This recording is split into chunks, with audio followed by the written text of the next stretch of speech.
আশ্বিরের শারদ প্রাতে বেজে উঠেছে আলোকমন্দির, ধরণীর বহিরাকাশে অন্ধবিত মেঘমালা। দুর্গাপুজো এই কথাটা শোনা মাত্রই বাঙালিদের মুখে একটা হাসি ফুটে ওঠে। কারণ এই শব্দটার সাথে জড়িয়ে থাকে অনেক আবেগ এবং ভালোবাসা। গোটা শহরটা যেন এই কটা দিন এক নতুন রূপে সেজে ওঠে।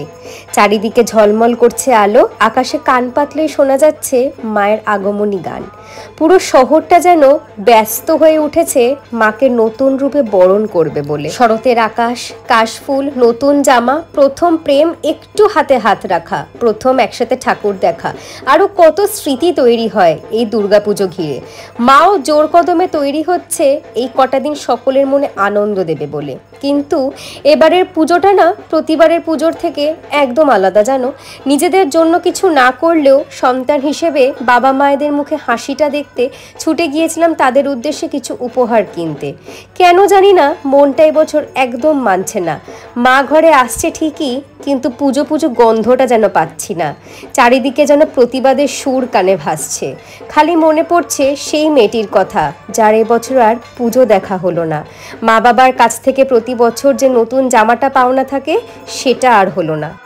হাতে হাত রেখে ঘোরা, সবার চোখের আড়ালে একটু প্রেম, একটু খুনসুটি, পুরোটাই অসম্পূর্ণ রয়ে গেল।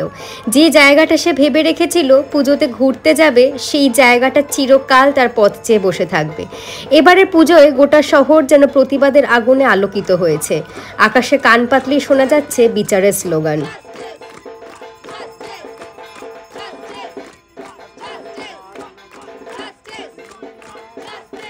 কুমোরটুলিতেও এবারে কুমোরটুলির মতন গন্ধ নয়, বরং বারুদের গন্ধ ছড়িয়েছে। প্রতিবারে মায়ের মুখে যে মিষ্টি হাসি আর চোখে সেই আনন্দ দেখতে পাই, এবারে সেই মায়ের মুখে ঠিক ততটাই কষ্ট এবং ক্রোধ চোখে পড়ল। মনে হলো মা যেন আটঘাট বেঁধে তৈরি হয়েছে আমাদের সাথে কাঁধে কাঁধ মিলিয়ে লড়াই করবে বলে। আমরা যতই বলি উৎসবে ফিরবো না, একবার ভাবো তো সেই মানুষগুলোর কথা যারা সারাটা বছর এই সময়টার জন্য অপেক্ষা করে থাকে যাতে সে তার পরিবারের মুখে এবং সন্তানের মুখে একটু হাসি ফোটাতে পারে। আমাদের কিন্তু সকলের সুখ দুঃখের কথা মাথায় রেখে সবাইকে নিয়ে পথ চলতে হবে। আর এই যে বাচ্চাটাকে দেখছো, এই বাচ্চাটা হয়তো প্রতিবাদ, বিচার এসবের অর্থই বোঝে না। তার এখন মজা করার বয়স। দেখো কি সুন্দর ঢাকের কাঠির সাথে তালে তাল মিলিয়ে সে নাচতে ব্যস্ত।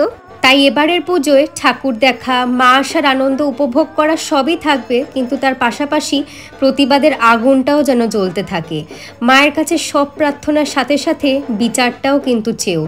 একটা কথা মনে রেখো, এই বিচার কিন্তু এই সমাজে এতগুলো বছর ধরে যে দুর্গারা নারকীয় যন্ত্রণা পেয়ে চলে গেছেন তাদের সকলের উদ্দেশ্যে বিচার আমাদের পেতেই হবে, যাতে আমরা ছোট্ট যে দুর্গারা জন্ম নিচ্ছে তাদেরকে এক সুন্দর পৃথিবী উপহার দিতে পারি।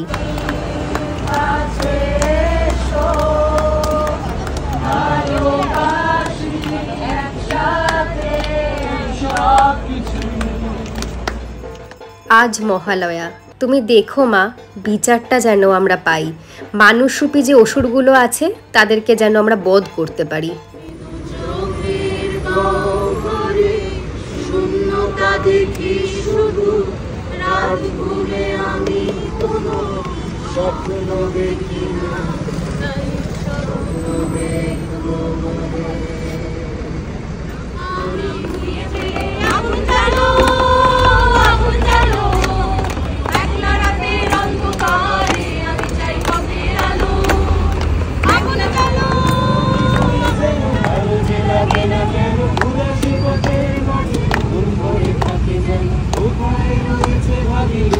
বিষাক্ত